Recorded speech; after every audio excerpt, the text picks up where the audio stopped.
Hello everybody, Assalamualaikum. Hari ni kita nak bercuti daripada berkongsi tentang tips kesihatan.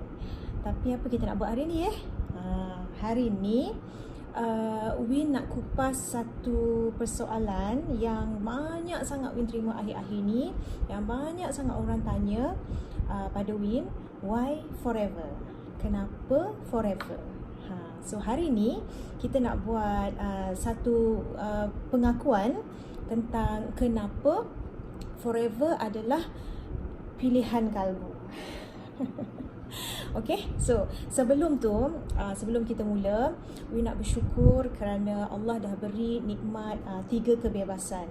Kebebasan kesihatan, kebebasan kewangan dan kebebasan masa. So tiga perkara ni sangat penting dalam hidup kita tahu. Dia saling berkait rapat antara tu satu sama lain. So kalau terlebih satu terkurang dua, ataupun terlebih dua terkurang satu pun tak boleh. Dia mesti tiga-tiga tu complete baru cukup dia punya lengkapnya tu. Okay, so macam contohlah kan, kadang-kadang ada orang dia ada kesihatan yang baik, dia ada kewangan, tapi dia tak ada masa, dia tak ada kebebasan masa. Contohnya macam bekerja kan, bisnes, projek besar-besar, puluh-puluh juta masuk. So bekerja daripada pagi sampai malam, kadang-kadang daripada pagi sampai ke pagi besoknya pula pun tak selesai lagi. So tak ada masa untuk nak beribadah pada Allah, apa lagi nak duduk spend masa dengan family. Tak ada masa kan. Dan ada pula golongan yang kedua ni, dia ada kesihatan, ada masa, tapi tak ada kebebasan kewangan. Contohnya macam orang yang tak bekerja, ataupun yang tak ada peluang pekerjaan yang baik kan, muda lagi tapi pekerjaan tak ada yang berpotensi. Jadi masa pun banyak, tapi bila tak ada kebebasan kewangan, kita nak beramal ibadah, nak beramal jariah, nak bersedekah pun terganggu, tak boleh kan. So ada lagi satu golongan ketiga yang mana ada kewangan, ada banyak masa, tapi tak ada kesihatan. Ni selalunya golongan yang warga-warga emas kita yang dah berhenti kerja, yang dah pencen kan, duit banyak, masa pun banyak kerana dah bersara, dah tak kerja lagi kan, cuma tak ada kesihatan. Maknanya nak beribadah ke ataupun banyak aktiviti yang kita nak buat, semuanya terganggu. Jadi kat situ kita nampak hubung kait antara 3 perkara ni dengan proses kehidupan kita. Okay? So pada sesiapa yang masih lagi belum dapat 3 kebebasan ni, bersabar, berdoa dan bersyukur. InsyaAllah on the way dah tu. Sebab biasanya hadiah yang best ni, yang baik-baik ni, dia datang sekali package dengan bungkusan yang tebal. Jadi bersabarlah untuk buka satu-satu bungkusan tu sebelum dapat isinya yang manis. Okay, right, so kita dah selesai bab kebebasan masa tu. So bila dah habis, kita dah ada kebebasan masa tu, kita ada banyak masa lah nak berkongsi kan. Ni yang nak berkongsi ni. Tapi sebelum kita masuk lebih lanjut lagi dalam topik kita ni, sekali lagi Win nak bersyukur sangat-sangat kerana Allah beri peluang untuk merasa proses-proses kerja. Yang mana Win pernah bekerja makan gaji selama 15 tahun di pelbagai bank lah kan. Jadi dan lepas tu dah berpeluang juga merasa bekerja sendiri, dan sekarang ni Allah beri satu lagi tingkat dalam bidang networking business. Jadi apa benda tu kita nak ceritalah satu-satu kan. Right, so biasanya kan kita yang kerja makan gaji ni, kita akan rasa bila sampai satu tahap lah kan, kita akan rasa macam penatnya. Kan best kalau boleh kerja sendiri, kan best kalau ada bisnes sendiri. Kita akan berasa macam tu. Kerana apa? Sampai satu ketika kita akan rasa macam penat kerana kita dah devote masa kita ni, devote tenaga kita ni pada majikan kita. Tapi at the end kita punya gaji setiap bulan sama saja, fix every month. Bukannya kita kerja keras hari ni kita boleh dapat lebih hari ni, kita kerja lebih keras besok kita akan dapat lebih lagi. Tak ada. Apa sahaja pun yang kita buat kalau makan gaji, gaji kita fix. Walau ada pun yang bersistemkan commission, tapi dia punya basic rendah pula kan. So dia ada tarik tolak di dekat situ. Okay, so jadi kita akan rasa macam tak ada masa untuk diri kita sendiri bila kita kerja makan gaji ni kan. Jadi kita pun rasakan best kalau boleh buat bisnes sendiri kan, boleh kerja sendiri. Konon kita rasa macam itulah masa kita makan gaji kan. So bila kita dah buat bisnes sendiri, kita dah bekerja sendiri, sebenarnya ramai antara kita ni tak perasan.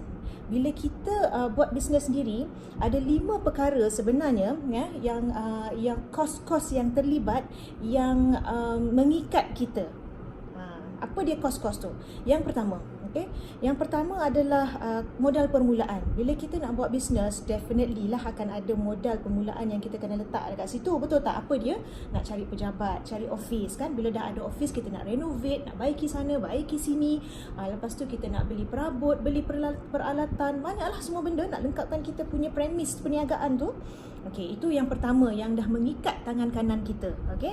And then ada lagi satu kos kedua yang mengikat tangan kiri kita pula tau. Apa dia? Iaitu kos pekerja. Bila kita dah ada kita dah ada kedai, dah ada office, tentulah nak ada pekerja, betul tak kan? Takkan kita nak duduk sorang-sorang dalam pejabat tu pula. Dah tentulah kita nak kena ada walaupun 2 orang, 3 orang pekerja, tapi itu dah termasuk dalam tanggungan kita. Walaupun ada sale, tak ada sale, kita tetap kena tanggungan membayar gaji-gaji pekerja. Okey, tu dah 2 kos tu. Dan kos ketiga yang menarik kaki kanan kita pula adalah kos research and development. Sebelum kita nak buat apa-apa bisnes sekalipun, kita kena buat research and kita kena develop dulu apa yang kita nak buat tu. Bukan kita boleh main terjun aja macam tu kan. Kalau main terjun aja macam tu, cepatlah innalillah dia jawapan dia kan. So nak kena ada kajian, research apa saja bisnes pun. Walaupun kita buat bisnes tekstil, tudung, pakaian kan, kita kena buat research material apa yang sesuai, peredaran zaman apa, trend dan sebagainya. Begitu juga dengan bisnes makanan, kita kena sentiasa berubah untuk kejar peredaran tu, kena untuk in-trend kan. Jadi cost research tu besar tau, dan itu kos yang kita dah kena incur sebelum kita menjalankan perniagaan, sale belum masuk lagi. Itu kos ketiga. Kos keempat adalah kos yang selepas tu lah. Okey lah, dah research apa semua, sekarang kita nak produce lah produk kita kan, nak jual, nak berniaga ni, kena ada produk yang kita nak produce. So cost of production tu termasuklah raw material, cost machinery kalau ada kan, nak buat kek ke, nak buat makanan, apa produk makanan yang kita nak buat ni, kena ada mesin. Ataupun kalau perniagaan tekstil, tudung, baju, nak kalau melibatkan mesin jahit ke apa, itu semua kita punya cost production tu. Okay, and then advertisement, periklanan, itu pun termasuk juga dalam cost production. Kalau tak, kita susah nak jalan perniagaan kita tu. Orang tak kenal nanti, orang tak tahu kan. So dah ada 4 kos yang ikat tangan kanan kita, ikat tangan kiri kita, tarik kaki kanan kita, tarik pula kaki kiri kita. Ada satu lagi kos yang sekelepuk duduk atas kepala kita. Apa dia? Kos tu adalah kos yang berkaitan dengan kos pertama, kedua, ketiga, keempat tadilah, iaitu overhead cost. Overhead cost ni kita tak boleh pandang ringan, sebab itulah kos yang terlibat dengan kos-kos yang kita buat tadi tau. Macam kos utility, transportation, shipment dan sebagainya, pengangkutan, macam tu kan. Itu kos tu yang dah terletak dalam kepala kita, tanggungan kita. Walaupun kita buat sale untung ke, kita tak untung ke, itu tetap kita kena tanggung. Nampak tak? So kadang-kadang kita tak perasan kan? Perasan tak 5 kos ni sebenarnya? Tak perasan. Kecuali orang yang dah masuk dalam bidang tu, baru ternampak. Dan disebabkan kos-kos inilah, biasanya bila kita berniaga sendiri, bisnes sendiri ini, 6 bulan hingga 1 tahun itu adalah grace period. Grace period ni maksudnya apa? Kawan-kawan di bank tahulah kan apa grace period ni. Grace period ni biasanya adalah tempoh waktu untuk perniagaan, sesuatu perniagaan itu balik modal ataupun memberi keuntungan pada dia. Jadi kerana ada 5 kos tadi yang dah incur awal-awal, jadi 6 bulan dan setahun tu adalah tempoh untuk nak cover modal balik. So kalau tak rugi dalam tempoh 6 bulan tu pun bernasib baik. Silap-silap rugi, lagi teruk lah kan. Ataupun kalau bernasib baik sikit, break even lah dalam masa 6 bulan atau setahun tu. Break even tu maksudnya tak untung, tak rugi. Cukup-cukup aja untuk cover macam tu. Itulah antara 5 kos yang terbesar yang biasanya kita terlepas pandang, dan semua orang berlumba-lumba sangat sibuk nak buat conventional business ni. Kan? So tadi kita dah nampak sedikit, dah kerja makan gaji dah penat dah boring dah kan. nak kerja sendiri, nak kerja bisnes ni, ada 5 kos tadi yang kita kena fikirkan. Kalau betul-betul bersedia baru boleh. Kalau tidak, tak cukup bersedia, keuangan tak cukup kuat, mental tak cukup kuat, ada yang kadang-kadang bungkus dan gulung tikar dan terpaksa makan gaji balik. So kita tak nak lah sampai macam tu, jadi macam tu kan. Okay, so sekarang apa je kerjaya ketiga? Kalau tidak makan gaji, tidak bisnes sendiri, apa dia sesuatu yang lebih baik lagi? Networking business. Dia adalah rangkaian bisnes, iaitu bisnes rangkaian. Dia bisnes juga, tapi bisnes yang lebih bijak dan lebih mudah lah. Sedar tak sedar, sebenarnya networking business ni adalah satu platform terbaik untuk kita menggandakan kewangan kita dengan lebih cepat. Betul, sedar ke tak sedar? Kadang-kadang ada separuh orang sedar tau, tapi dia just tak nak keluar daripada comfort zone. Apa dia comfort zone kita ni? Comfort zone kita ni yang kita biasa buat hari-hari lah. Kalau yang makan gaji tu, comfort zone kita is makan gaji, dapat gaji tiap-tiap bulan. Cukup ke tak cukup tu belakang kira, tapi kita rasa selesa sebab tiap-tiap bulan kita dapat gaji kan. Yang kita pergi mari kerja hari-hari tu, banyak habis duit kat atas jalan je tu kan. Yang itu kita rasa comfort zone. Padahal taklah comfort sangat pun, tapi sebab kita nak keluar daripada comforter tu, kita rasa tak selesa, kita rasa macam takut, tak yakin dan sebagainya. Itu yang kadang-kadang kita kita nampak kesedaran networking business ni, tapi kita tak nak keluar, tolak diri kita daripada comfort zone. Okay, so sekarang ni kita dah boleh nampak kan, sebenarnya networking business ni is actually platform yang kata orang berpeluang tinggi lah. Okay, tapi sebelum kita nak decide networking business apa yang kita nak buat, ada 3 perkara yang kita kena tengok. Jangan main terjun-terjun saja, kata orang tu kan. Apa sahaja kita nak buat pun kita kena ada perancangan kan. Jadi perancangan ni kaji dulu. Okay, networking business kita nak sertai apa 3 perkara utama yang kita kena perhatikan. Yang pertama, syarikatnya. Okay, syarikat tu macam mana? Adakah dia ni dah berapa lama ditubuhkan? Siapakah ownernya? Apa tahap keuntungannya? Macam mana salesnya? Macam mana keadaan asetnya? Dan yang paling penting kita kena perhatikan bagaimana trend syarikat itu ketika dunia mengalami krisis, economic krisis, kewangan krisis, pandemik, wabak dan sebagainya. Adakah trend dia menaik ataupun trend dia turun naik? Kalau yang turun naik tu hati-hati, sebab takut nanti kita yang turun tak naik-naik. So kena perhati betul-betul, okay? On the company okay, syarikat okay, check, right? Okay, pergi kepada kedua iaitu apa? Produk ni tengoklah kan, janganlah kita menyertai satu networking business tu yang produk dia mahal gila, yang orang tak boleh nak ulang beli pun. Yang sekali orang dah beli 5-6 tahun, 10 tahun belum tentu orang beli lagi. Contohnya macam filter air kan, korset. Orang dah beli sekali, takkanlah besok nak beli lagi, bulan depan nak beli lagi. Boleh 10 tahun kau pakai tu kan. Dia tak beli. Jadi ataupun produk yang terlalu mahal, orang nak beli pun sampai kena buat loan. Kan? Jadi kena tengok produk yang senang ada repeat sale-nya. Okay, kau kat sini Win ada 4 tips lah untuk tengok ataupun untuk pilih produk yang macam mana. Yang pertama, jenis produk adalah produk shop sendiri. Produk shop sendiri ni macam mana? Produk yang owner shop benda tu, dia minat benda tu dan kita nak paksa orang suka minat kita. Contohnya macam berkebun ke, mengait ke kan. Kita suka, kita ingat orang pun akan suka. Jadi kita nak paksa orang untuk suka apa yang kita suka tu, susahlah kan. Kalau yang benda yang kita shop sendiri-sendiri tu, better itu kita buat sebagai hobi lah, jangan buat sebagai perniagaan kan. Jadi kita buat bisnes ni, kita nak semua orang suka cari kita, bukan setakat kita je yang shop sendiri kan.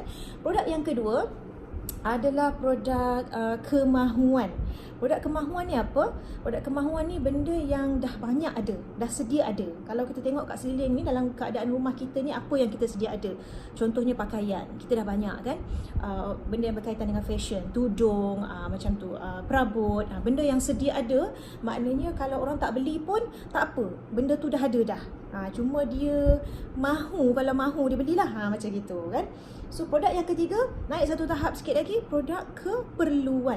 Produk keperluan ni tinggi sikit dia punya tahap dia, sebab produk keperluan ni benda yang perlulah. Kalau tak ada tak boleh. Contohnya macam barang makanan, kan kalau tak ada tak boleh kan. Barang makanan apa pun terjadi orang tetap makan kan. Tak adalah orang berhenti makan kan. Orang makan. Jadi contohnya macam restoran, kafe, macam tu. Benda-benda yang memang orang perlukan setiap hari. Tapi hati-hati, produk keperluan ini kadang-kalanya boleh menjadi persaingan yang sangat kuat. Jadi kita kena bersedialah untuk sentiasa meningkatkan taraf untuk untuk cope dengan evolvement tu, ya. Okey, yang keempat, produk yang keempat kita kena tengok produknya adalah produk terdesak. Produk terdesak ni macam mana? Terdesaklah, desperate kan. Kalau tak ada tak boleh, mati nanti. Macam tu. Produk macam gini powerful sebab ia mengurangkan kita penat untuk cari orang. Kerana produk ni terdesak, jadi orang datang cari kita. Seronok tak meniaga produk terdesak tu? Okay, so itu antara produk yang kita kena pilih dan kita kena tengok, kita kena fikir, kita kena kaji sebelum kita nak sertai sesuatu networking business.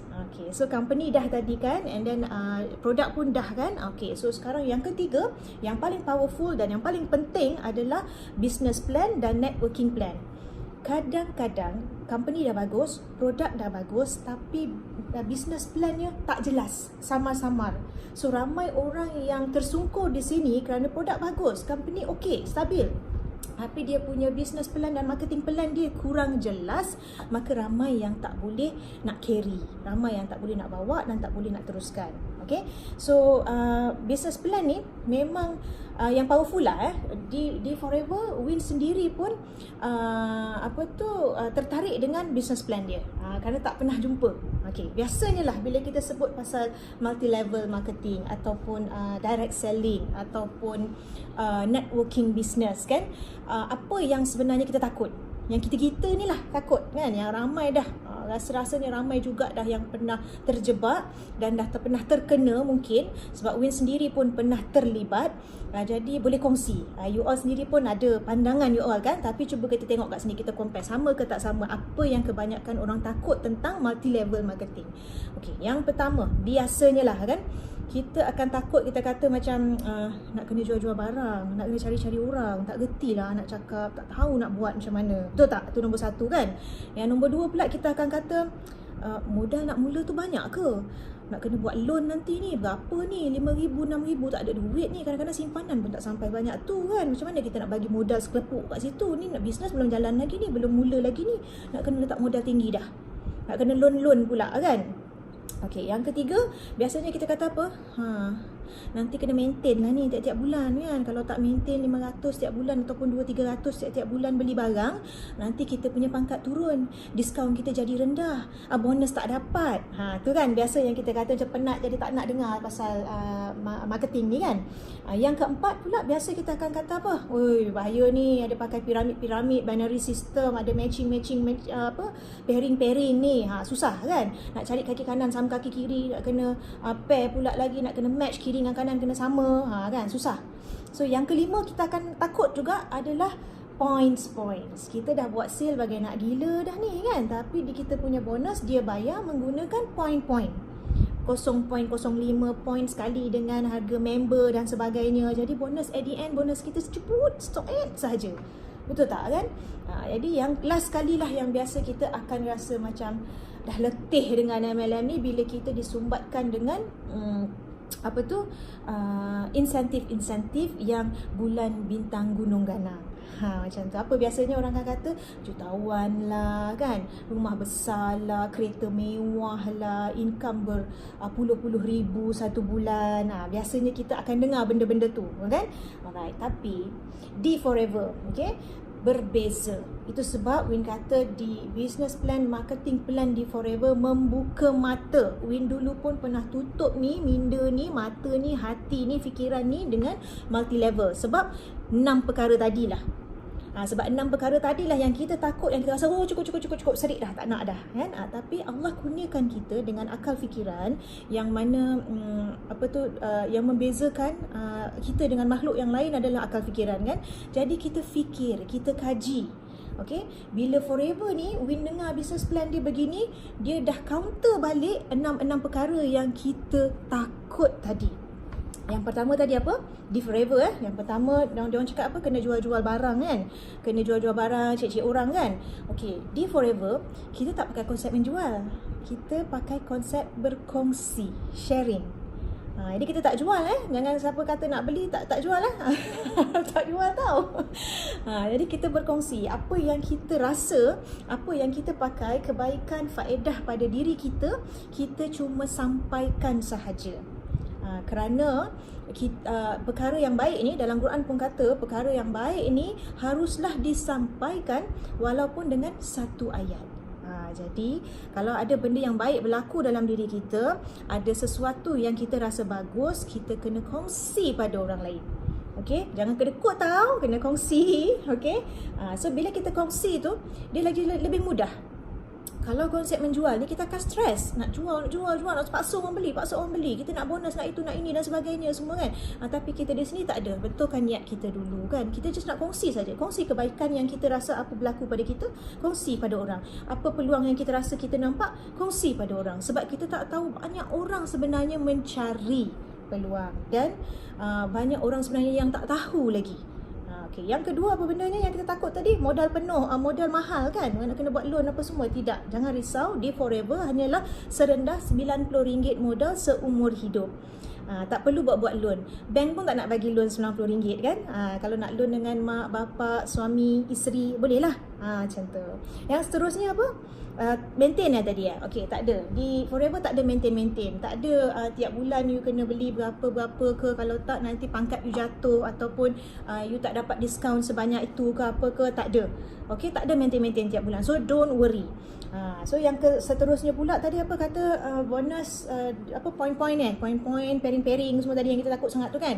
Okey, di Forever kita tak ada konsep pairing-pairing, matching-matching ni tak ada.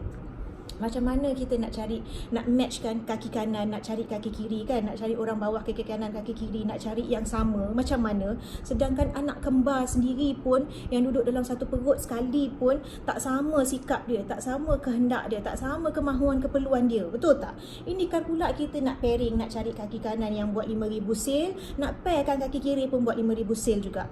Tapi bila kaki kiri tak buat 5,000 sale, 3,000 je dia buat, yang kanan buat 5,000, yang kiri buat 3,000, sudah. Lagi 2,000 tu tak ada, macam mana kan? Kita ni panik lah.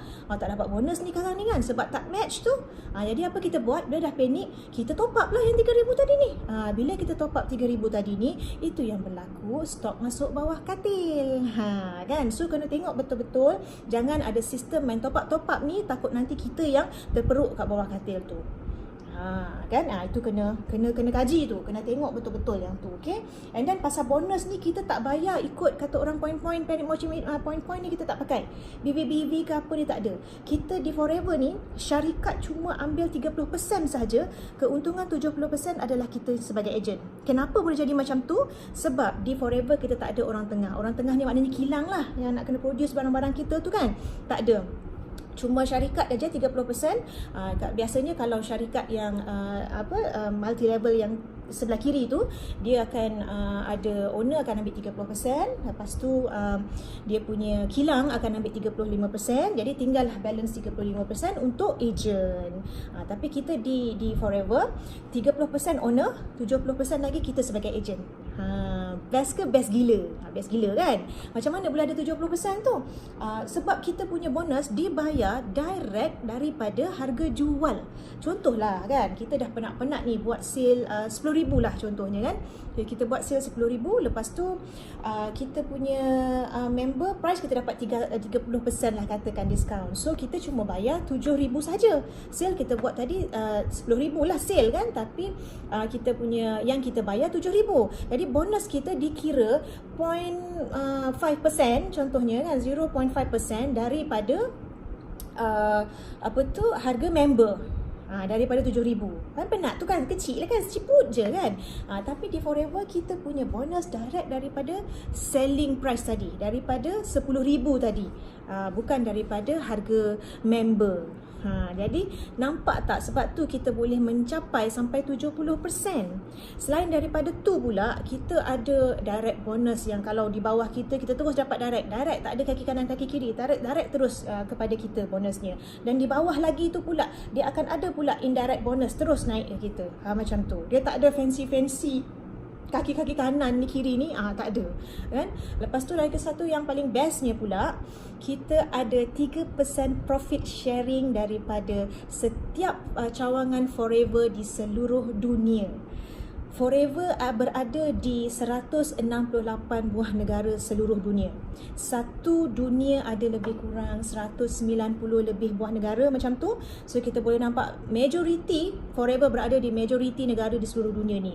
Dan setiap negara dalam dunia ni, dia akan bagi 3% profit sharing yang akan diberikan kepada kita as a achiever untuk mendapatkan bonus. Akan menjadi bonus kepada achiever di Forever.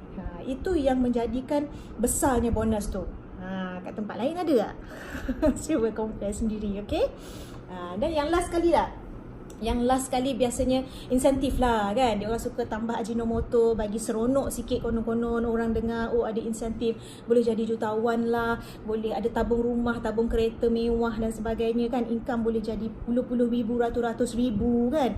Apa cuti sana sini apa semua kan. Ingat-ingat, hati-hati. Jangan percaya 100% apa yang kita lihat dan apa yang kita dengar. Fikir, sekali lagi kan, fikir dulu. Sebab insentif ni sebenarnya dia tak terjadi dengan sendirinya tau. Dia sebenarnya ada formula dia, ada reasoning dia macam mana boleh jadi insentif tu. Insentif nak dapat juta-juta tadi tu, nak dapat semua kata tabung-tabung tadi tu, mewah-mewah tu, ada dia punya formula dia. So itu kena kaji betul-betul. Kalau nak tahu cara kira formula tu Forever pula, kita boleh cerita lain kali atau PM tepi. Nanti cerita jadi panjang berjela kat sini. Okay? Tapi kita bagi teaser je tadi tu. Kan? Kerana pasal melancong ni kan, ni nak kongsi sikit lah. Melancong ni Alhamdulillah lah, selama bekerja makan gaji dulu 15 tahun, berpeluang lah Allah izin melancong ke banyakkan negara di dunia ni kan. Tapi tak samalah dengan pakai duit sendiri dengan duit sponsor ni kan. Dia punya manis tu berbeza sikit, betul tak kan? Di Forever ni, yes, kita ada benda tu. Dan yang bestnya, you fight seorang tapi tiket you dapat 2 sekali dalam setahun. Siap bagi duit poket lagi. Ada tak kat tempat lain kan? Yang tu pun boleh kaji, boleh tanya sama itu hut-hut. Okay? Okay, so best tak best kan? Tempat lain cuma fight satu je lah tiket. Yang you punya spouse kalau nak bayar sendirilah, macam tu kan. Tapi di sini kita murah hati bagi 2. Nak tak? Honeymoon lah sampai lebam. Kan? Okay, so itu basically the factor why lah kenapa Forever bertahta di hati. Macam tajuk lagu kan. Last kali sebelum kita tutup sesi ni, Win nak tambah sikit, ada beberapa points yang menambahkan kepada faktor-faktor why tadi tu. Okay, so yang pertama sekali bila Win berkenalan dengan Forever ni, Win jatuh hati pada business plan dia. Itu yang pertama, jatuh hati business plan. Bila dengar business plan tu, terus nak kaji secara dalam, terus compare, check, kaji dalam-dalam betul-betul, dan kita dapat okay, betul, this is different, lain, dan this is wow, macam tu kan. Yang keduanya, bila kita dengar pasal produk, bila orang sebut produk begini, produk begitu, pun tak pernah dapat adverse punya komen pun tentang produk ni. So kita terpanggil untuk nak try lah, nak try diri sendiri ni kan. So bila kita dah try, ya terus jatuh cinta pula dengan produk. Tadi jatuh hati dengan business plan kan. Yang kedua terus jatuh cinta dengan produk. Nak tahu apa bendanya, macam mana boleh jatuh cintanya, the first day sahaja, the very first day Win pakai produk Forever ni, aloe vera tu kan, minum saja terus dia pun repair Win punya kualiti tidur. Kalau tak sebelum ni, Win memang ada masalah susah tidur sikit lah kan. Dalam pukul 3-4 pagi, kadang pukul 5 pagi pun tak tidur lagi. Sampai setiap hari kena baca doa susah tidur baru boleh terlelap. Kan? Tapi mujurlah kita dah ada kebebasan masa ni, walaupun pukul 3-4 pagi tak tidur pun kita tak worry. Kalau dulu makan gaji tak boleh, nak kena tidur dah pukul 12. Kalau tak besok tak bangun nak pergi kerja kan. Jadi di sini bila first time dia consume aloe vera itu, terus dia baiki kualiti tidur, terus letak kepala saja di bantal, tidur. Alhamdulillah. Tahu ke kenapa betapa pentingnya kualiti tidur ni? Sebab waktu tidur adalah waktu di mana tubuh kita memperbaiki segala sel. So orang sakit kadang-kala tak baik sebab susah baik kan. Orang sakit susah baik kerana tidurnya tidak berkualiti. Orang yang jatuh sakit kadang-kadang kerana kualiti tidurnya tak baik. Jadi dia punya proses pemulihan semula jadi dalam badan dia tu terganggu kerana kualiti tidur dia kurang. Macam tu. Itu yang pertama. Bila yang kedua pula, bila kita consume produk Forever ni, masalah-masalah kecil di dalam diri kita ni selesai. Nak tahu apa dia masalah-masalah kecil yang selesai tu, hilang tu, boleh PM tepi. Kalau tak nanti jadi panjang pula sesi ni kan. Okey, yang ketiga, bila kita start pakai produk Forever ni, masalah-masalah yang besar dalam diri kita beransur pulih, beransur sembuh. Jadi nak tahu apa dia masalah-masalah besar yang beransur pulih itu pun boleh PM tepi. Okey. Nanti ataupun kita buka satu session testimoni pula.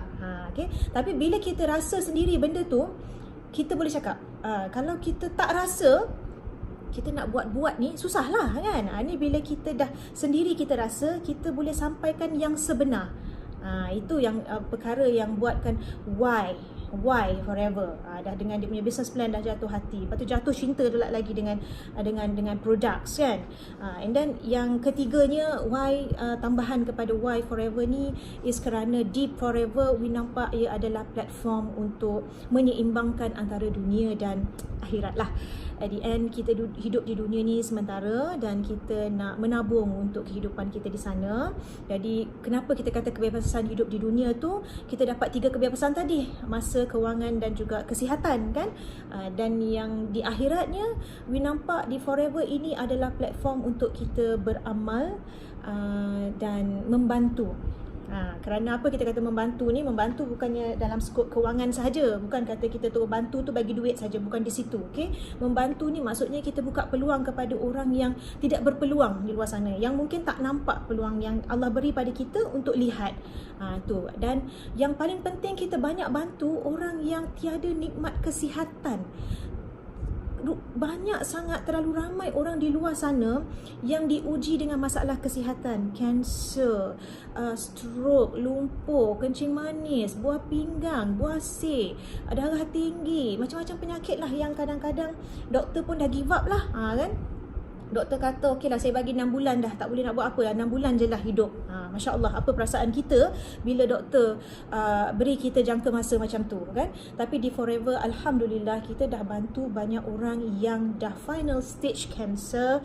Alhamdulillah, izin Allah sembuh. Orang yang terlantar lumpuh satu badan selama 4 tahun 2 minggu dengan mengamalkan produk Forever, Alhamdulillah sembuh. Orang yang 10 tahun menderita buasir, Alhamdulillah dengan produk Forever sembuh. Jadi amazingnya kat situ kan, rasa macam wow, ajaibnya, seronoknya perasaan kita dapat bantu orang yang sakit ni. Hanya orang yang sakit saja tahu betapa besarnya nikmat sihat. Okay, jadi Win faham macam mana orang yang sakit itu kalau dibantu dan diberi nikmat kesihatan, Masya Allah. Jadi seronok sangat dapat membantu orang menjadi sihat. Okay, jadi itu yang membuatkan rasa macam seronoknya berada di dalam ni. Macam tu kan, bertuahnya kita kerana berada di dalam tempat yang produknya makan makanan sunnah kan. Jadi apa pun sekali hidup kita ni, kalau nak sempurna, nak baik, baliklah kepada Al-Quran dan Sunnah. So jadi bergantung pada makanan-makanan sunnah ni, tak ke best? Best kan? Okay, so basically last kali, dah nak tutup dah ni, kita punya kehidupan ni actually dalam dunia Allah ini adalah untuk happy-happy sahaja, suka-suka, bersenang lenang, beribadah padanya, dan juga apa kata orang tu, jangan stres-stres. Barulah boleh happy living forever and ever kan. So last kali Win harap dengan perkongsian ini dapatlah menjawab persoalan kawan-kawan yang kenapa forever di hatiku. Dan mungkin boleh membuka juga mata anda semua kenapa forever untukku, forever for me and forever for you. Macam tu. Okay, so forever is everybody, untuk semua orang.